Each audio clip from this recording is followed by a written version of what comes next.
5 minutes avec la Rhapsodie de réalité, une émission pour vous, une émission conçue pour vous, une émission taillée sur mesure, une émission qui vous ressemble, une émission qui vous permet de connaître votre destinée avec le Christ.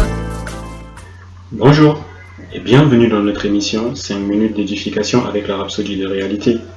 Aujourd'hui, dimanche 27 octobre 2019, Pasteur nous enseigne sur le thème « La confession de sa Seigneurie ». Et le verset d'ouverture est tiré de Jean 3, 16, qui dit « Car Dieu a tant aimé le monde qu'il a donné son Fils unique afin que quiconque croise en lui ne périsse point, mais qu'il ait la vie éternelle. » Et le commentaire nous dit ceci. Demandez à certains, comment savez-vous que vous êtes sauvés? Ils vous répondront, j'ai confessé mes péchés. Mais ce n'est pas la manière biblique de recevoir le salut. Le principe du salut n'est pas dans la confession de vos péchés, mais la confession de la Seigneurie de Jésus-Christ sur votre vie. Alléluia. Nulle part dans les Écritures, il n'est dit que si vous confessez tous vos péchés, vous serez sauvés. Comment est-ce possible de vous rappeler de tous vos péchés que vous avez commis et les confesser? Ce dont vous avez besoin, c'est d'une nouvelle création. Et c'est ce que vous devenez en confessant de votre bouche la Seigneurie de Jésus, tout en croyant dans votre cœur que Dieu l'a ressuscité des morts. Romains 10, 9, 10 dit, si tu confesses de ta bouche le Seigneur Jésus, et si tu crois dans ton cœur que Dieu l'a ressuscité des morts, tu seras sauvé. Car c'est en croyant du cœur qu'on parvient à la justice, et c'est en confessant de la bouche qu'on parvient au salut. Alléluia. C'est ce qui vous introduit dans la nouvelle vie en Christ. Une des histoires de salut les plus remarquables est celle de Saul de Tarse dans Acte 9. Avant sa conversion, Saul avait fait des ravages dans l'église primitive et persécuté les chrétiens partout jusqu'à ce qu'il rencontre le Seigneur. Dans 1 Timothée 1,13, il a évoqué le traitement atroce qu'il infligeait aux chrétiens avant sa conversion, se qualifiant de blasphémateurs, de persécuteurs, d'injurieux.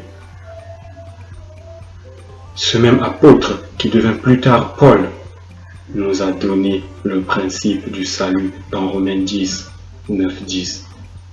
Dans les Actes 8, 35 à 39, l'eunuque éthiopien qui a été conduit au salut par Philippe n'a pas été contraint de confesser ses péchés, mais de confesser sa foi en Jésus-Christ. Par conséquent, nous devons aider les gens à comprendre que l'affirmation de la Seigneurie de Jésus-Christ est le seul moyen biblique de recevoir le salut. Peut-être que vous écoutez ceci et vous n'êtes pas encore né de nouveau. Vous serez conduit à la prière du salut dans cette émission et dites cette prière en la faisant de tout votre cœur.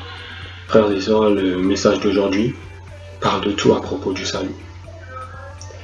Et en résumé, il n'y a nul autre moyen de parvenir au salut que celui de confesser la Seigneurie de Jésus-Christ. Nous allons prendre quelques secondes pour méditer sur cette parole. Je vous invite donc à faire cette confession avec moi de tout votre cœur. Cher Père, je te remercie de m'accorder la grâce de recevoir et de croire en l'évangile de Christ, qui est la puissance pour sauver tous ceux qui croient. Je suis participant de l'expérience divine, ton partenaire pour amener ceux qui ne sont pas sauvés dans cette glorieuse vie de justice.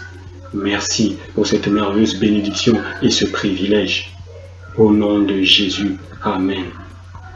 Et les études approfondies, vous les trouverez dans 1 Corinthiens 1,18, Romains 1, 16 à 17, et enfin Romains 10, 13.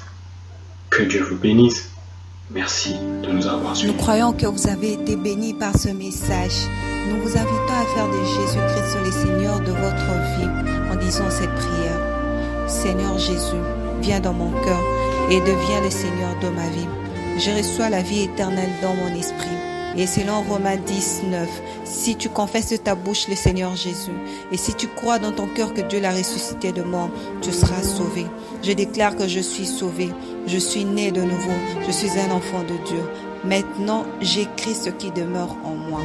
Félicitations, vous êtes maintenant un enfant de Dieu.